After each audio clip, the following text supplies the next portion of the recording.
Are you ready to rock your best life? I mean, what would happen if you had optimal health, better relationships, more happiness?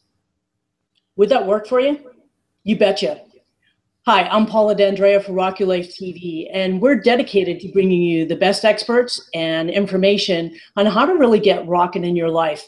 And today we're going to do a little life building 101. I've got a great guest lined up for you. And I also want to let you know that you can head over to pauladandrea.com/RYLTV when you finish, so that you can find all about upcoming shows, bringing you experts that really will rock your life, and also pick up a free gift. So for this episode, I am joined today by master strategist and certified life coach, Kathi Laughman, and we're going to have a great conversation on what you can do to start really building out your life so you're rocking and rolling. And I know that Kathy's ready. Are you ready? Okay, here we go. Kathi, welcome to Rock Your Life TV. Thank you, Paula. I'm so delighted to be here. It's been a long time coming for you and I to get voice to voice for this. So I'm thrilled to be here. Yeah, and face to face today too. Yeah, it's really fun. Cool. Yeah, it's nice to be able to have that that open rapport, and you know, for people listening or watching, you know, there's the great part about having you as a guest, as with many people that I have on the show, Kathi, is that you know, there is that rapport, there's a resonance, and there's a richness in the exchange that's going back and forth. And talk about one of the life building skills that I think is probably one. And when we talk about having, you know, better relationships, whether it be work related or personal, those are a couple of things that go into it, don't you think? Oh, absolutely. And I believe that it's all of it. Whether it's your relationships or whatever it is, it starts with knowing what you want and what you need.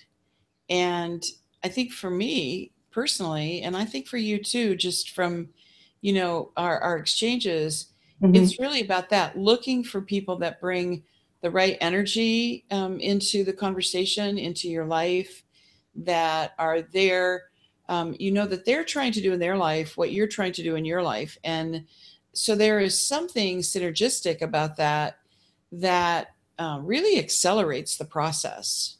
Mm-hmm. Absolutely. And let's keep that in mind too, is that everybody is at a different level. Even though there are people that you may know, everybody's doing the best they can, because you don't ever know what someone is going through in life. So the thing for you is to stay in your integrity and just be consistent, and you know, go from there. Lend yourself in whatever ways are, you know, just right for every situation. And sometimes you just need to know when to dive in and when to back up a little bit. I think that's really true. And, you know, one of the things that I remind myself of quite a bit is the best assumption you can make is always that they're going through something. Whomever you're interacting with, they're going through something, and you may never know, but just assume there's another story underneath, because there always is.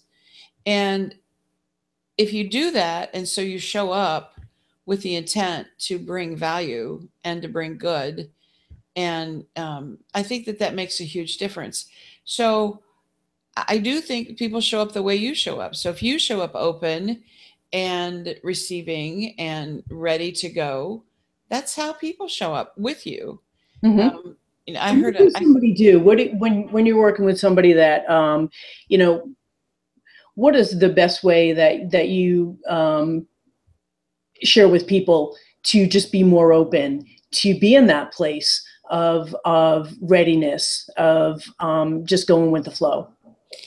Well, I think it starts with asking the question of ourselves, you know, before we go into that conversation, are you willing to receive? And reminding yourself of that. I bookend my day, and I bookend my day with things that help me open and close the day. So when I Explain that. start the day with that first bookend, it's opening myself to the day and whatever is there. And it's 10-15 minutes, Paula, but it Mm-hmm. makes the whole day different. So is that kind of like your daily practice? Pardon? So basically that's like your daily practice. Oh, yes, because sorry about that. That's it. Yeah, I think it's important. You have to know what works for you, because what works for me and what works for you could be different.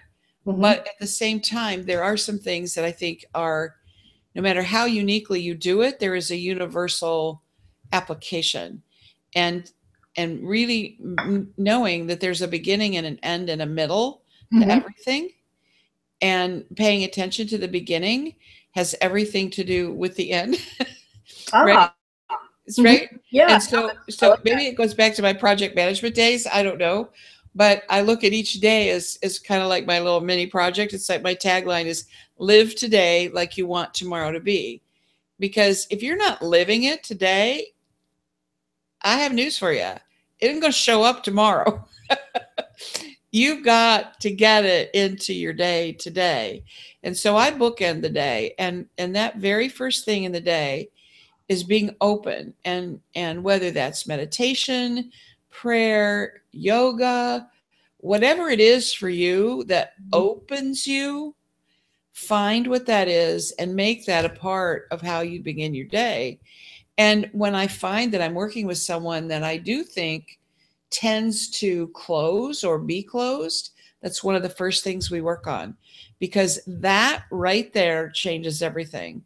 There's an old line, I'm sure you've heard it: when the student is ready, the teacher appears. Yes, I've heard it once or twice. Yes, and I think that's what this is all about, isn't it? Yeah, I mean, here's the thing is that I look at it. People who are in personal development, it's just, it's an easy fix for them. It's as much as someone is a chef who feels really comfortable, who has a wonderful palate, who is comfortable in the kitchen. Yeah. So our palate is just something different.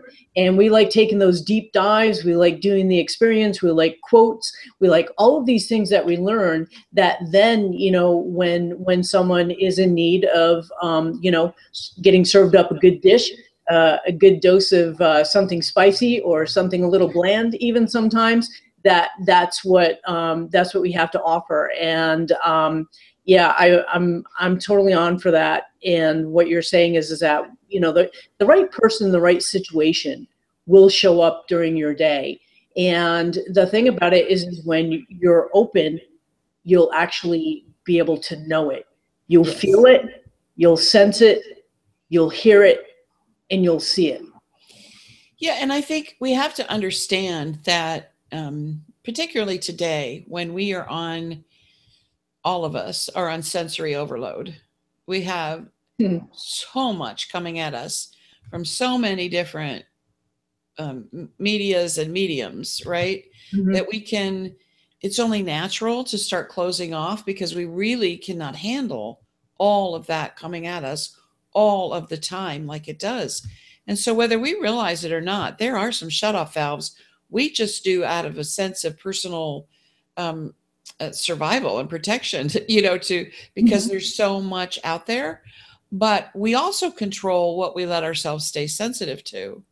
And so what we let come forward and what we allow ourselves to be sensitive to, that's, it's like, I think it was Wayne Dyer that said, um, when you change the way you look at things, the things you look at change, Yes. or I the love more common one we've heard is, you never see a red car until you buy one. And then as soon as you buy a red car, that's all you see are red cars. that. Exactly. Right. We have what I call a sensitivity meter. And so if we set our sensitivity meter to say, what am I going to be sensitive to? Am I going to be sensitive to something to learn? Am I going to be sensitive to someone to help? where is that in my value scale and where is that in my sensitivity meter? Because that's what I'm going to tune into. It's like the tuner on the radio or the television or whatever we have. Where we tune it, that's what we're going to pick up. Mm-hmm. I like that. I like that. Coolio.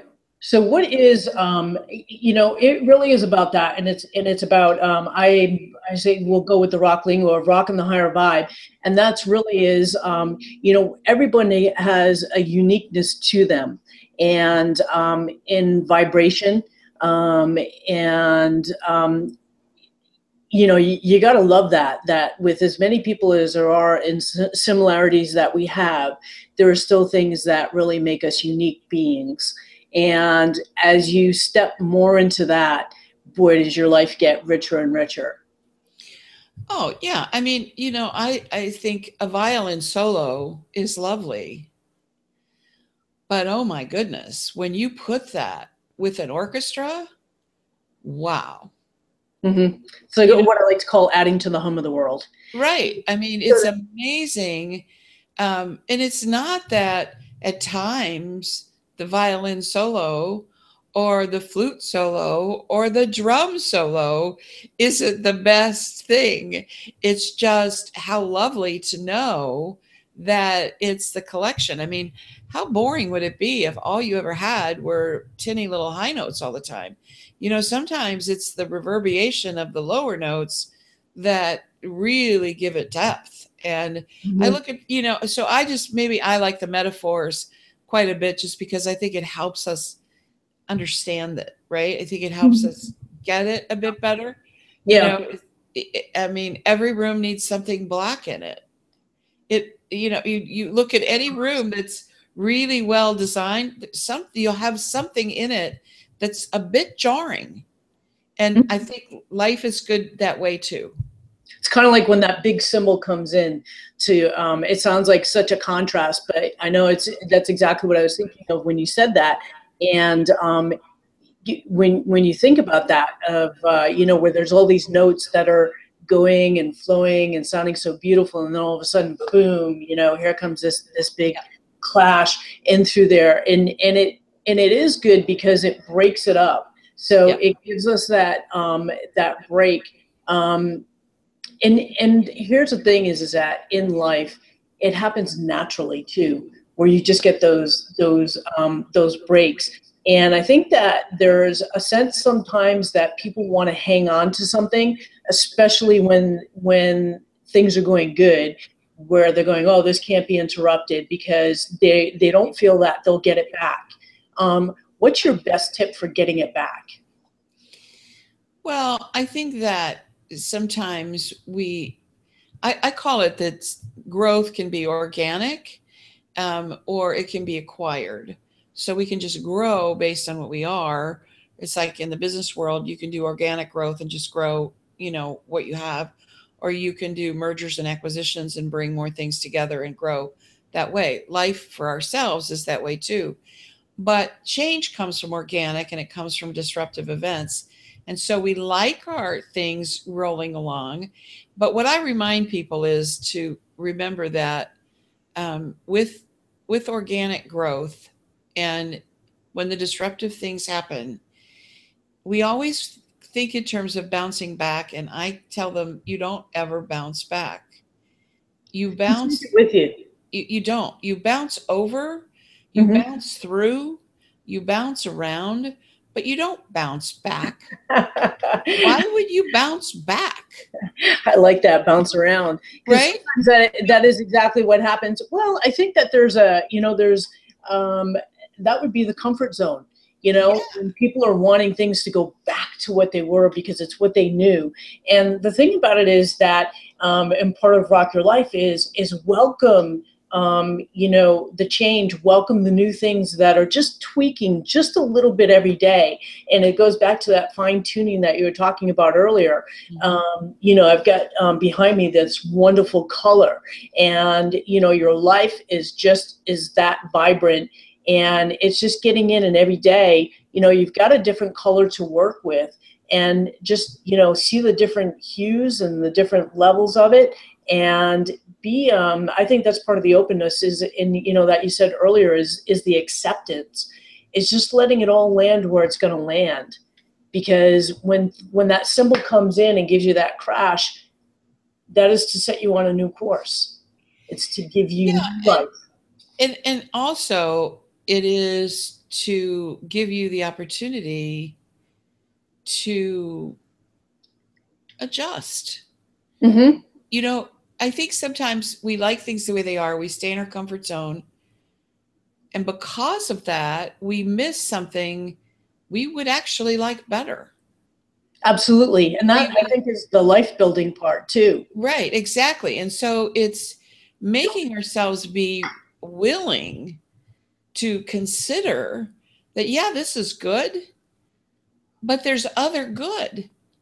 And so as you move through being willing to have those different experiences, I mean, I might have really enjoyed being a mother, and I did. I had a great opportunity and privilege to raise my daughter. But oh my gosh, if I hadn't been willing to let her grow and me grow, I would not have been able to experience this most miraculous of relationships I have as a grandmother. And as having grandgirls, I have to be able to look and see, where did I grow that it pushed me into something that was phenomenally wonderful, and remind myself of that. Mm-hmm. So and what was that for you? when something else happens where I think, no, I want to stay here, then I can say, well, what if you had just stayed a mother and you never got to become a grandmother? Well, wait a minute. No, no, no. So maybe this is like that. Maybe I need to let this go and let myself grow because here's the other thing that's part of that, Paula. When we don't allow ourselves to grow, Mm-hmm. whether we recognize it or not, we're stifling the growth of the people around us. Oh, I like that. That's a really great point, Kathi. And what is for you, just naming it, calling it out maybe, and just a short answer on it. Is there something that you had in your life that was a major growth for you? I had just posted something that in our biggest fears comes our greatest growth. Yeah, I think whatever you're most afraid of, hope that it happens to you so you learn that it's not the worst thing that can ever happen. For me, it was losing my job. Mm-hmm. I was a corporate executive for many, many years and went to work one day and was unemployed. I mean, immediately, completely unexpected. And I always said my biggest fear was losing my job, losing my income. And you know what? Best thing that ever happened to me. Did it feel like that at the moment? No. Was it my biggest fear? Yes. Will I ever be afraid of that again? Mm-hmm. No. Gotcha. And I think that's really here's the thing. I want to tap into that for a quick second, because you brought up a really good point about what we've been talking about for the past few minutes of people wanting to stay in the comfort zone. And I think a lot of it has to do with when that big crash comes in. What do I do? Like in the long term, it'll be something really good, but right then and there, it's just overwhelming. So maybe a couple of things that someone can do to, bring down that overwhelm a little bit. What would you suggest? I think it's two things. One, the first thing is, what questions do you ask? Mm-hmm. And the number one question I try to ask and would encourage people to ask is, what does this make possible? Oh, I like that. I like that a lot. And you know what? That is the value of finding a good coach, because when you're in those times, you just aren't thinking clearly. And it's really great to have someone come in with some objective and share that with you, which, by the way, go ahead and share your, how can people find you, Kathi? Because you got some really great coaching qualities. They can find me on my website or through social media. My website, you can go just type in my name, Kathi, Kathi, Laughman, Laughman, KathiLaughman.com will take you to my site, or the actual site is McKinsey Circle, my company, MACKENZIE, Circle, CIRCLE.com. So either one takes you to the website, and my blog is there on the website. So I'd love to have people join me there. I'm of course, Kathi Laughman on Facebook, or McKinsey Circle on Facebook, and would love to connect. Okay, cool. So, because, maybe somebody after listening to you might want to hear that. So, number one is asking good questions. And when you're in that overwhelm, you aren't always thinking of the good questions. Let's face it. So That's right. coaching definitely is a good time to get that. For me, also stepping more into your self-care, of really nurturing yourself at that point, is really important. So what is your other point? I think the other thing is that what is so important when your life disrupts, that it is so important and hard, but crucial, to maintain an attitude of gratitude. And the best way, in my estimation, to do that is to take your focus off of yourself and find someone to help. Awesome. I love that. I really believe in that. When I lost my job, I started volunteering, of all places, at a place that helped people find jobs. I love that. Right? Yep. That's life. If you, that's life building. Yes. If you do for others what you need done for you, it's amazing how fast it happens. That's great. I love that. That's the golden nugget for everybody today. One of them anyways, but a really strong point right there. So as we wrap up, Kathi, I know that you had quite an upbringing, and in conversation with you mentioned Molly moments, and I kind of get that that was embedded in that last one, but give us a quick overview of that, and a really solid Molly moment to wrap us up for today.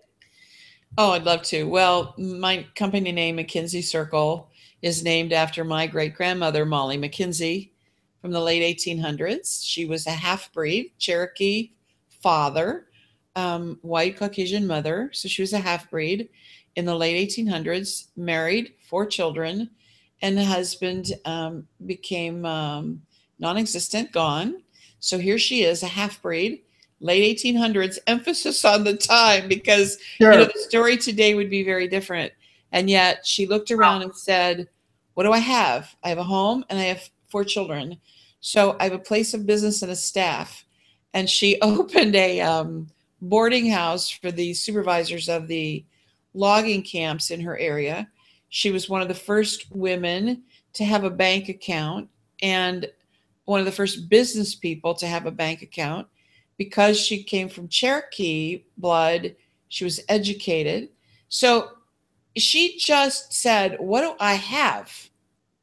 What do I have that are resources that I can use to build a life for me and for my children? And so when I think things are a little bit tough, or I'm thinking, oh, I don't know, this is kind of hard, I might have to stay up till 10 or 11 o'clock tonight working on this. I think, okay, I need a Molly adjustment moment here to say, this is not hard.